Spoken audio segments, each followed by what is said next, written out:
Did you know that the average age of a successful startup entrepreneur is 45 years old?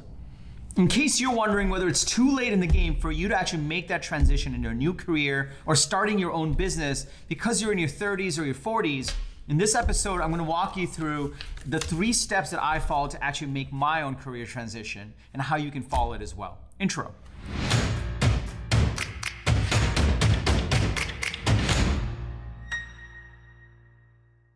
What's up, everybody? Welcome to Unstoppable. I'm TK. On this channel, I help startup founders, entrepreneurs, and business owners start, build, and scale their own SaaS businesses. So if you're new to our community, if you're new to this channel, be sure to hit that subscribe button and that bell icon so that you get notified every single time I drop an episode on Sundays and on Wednesdays with the TK energy. If you're at a point in your 30s or your 40s where you're like, it's now or never, I need to actually make a change. Maybe it's finally starting that SaaS business, maybe it's starting a startup, maybe it's starting a business, or maybe it's going after a different craft, whatever it may be. If you're like, is it too late? Is it not?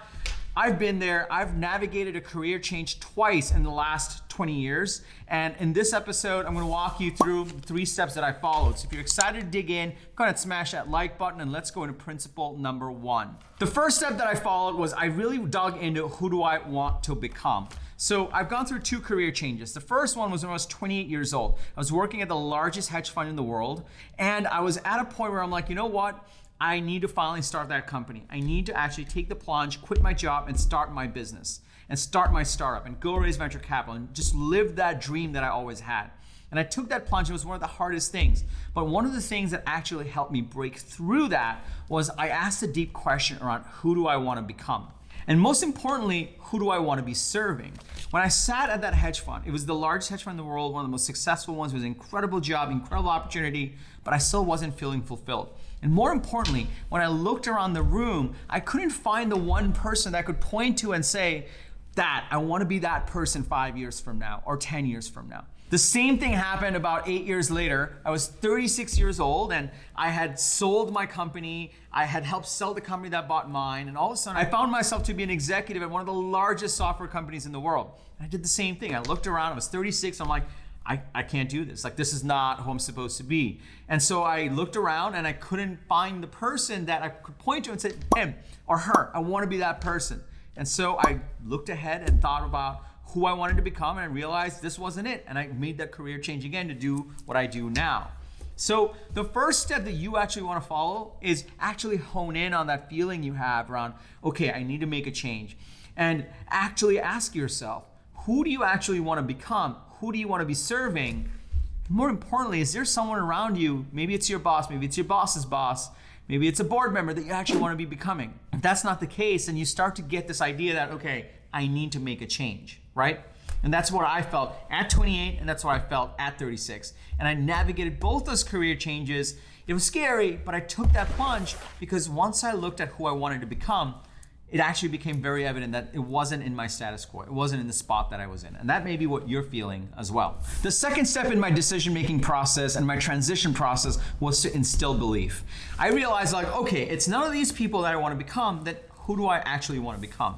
The truth is, success actually leaves clues. So what you want to do is find your heroes. For me, I wanted to start a SaaS company. For me, I wanted to serve SaaS founders. And so I looked outward and I said, okay, it's not by just sitting here in this large corporation that I'm going to actually accomplish that dream, but let me find the heroes that I actually do want to model. So I can start to understand how to make this transition, how to take that plunge. This time around, I actually did some more research and I thought about, like, well, do I want to go into investing? Do I go into coaching? Do I want to go start another SaaS business? And I said, you know what, let's just do some research around SaaS businesses.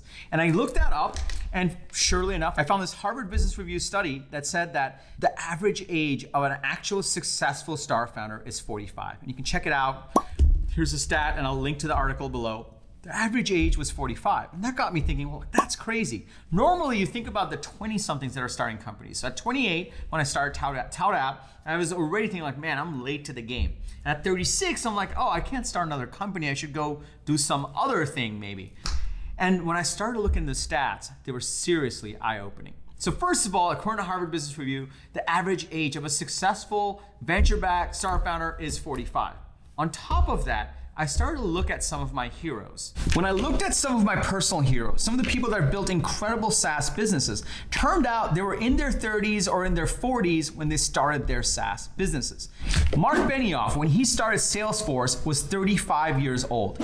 Mikhail Spain, when he started Zendesk, was 35 years old as well. Stuart Butterfield, when he started Slack, amazing company, was 39 years old. On top of that, the godfather of SaaS right now, Eric Yuan, who started Zoom, was 42 years old when he started Zoom. So this is what I would get you to do. Depending on what you want to do next, maybe you want to start a SaaS business, success leaves clues. So go find your heroes. And what you'll find is if you're in your 30s, if you're in your 40s, in fact, now is the best time for you to actually go start a SaaS business or make any other type of career change.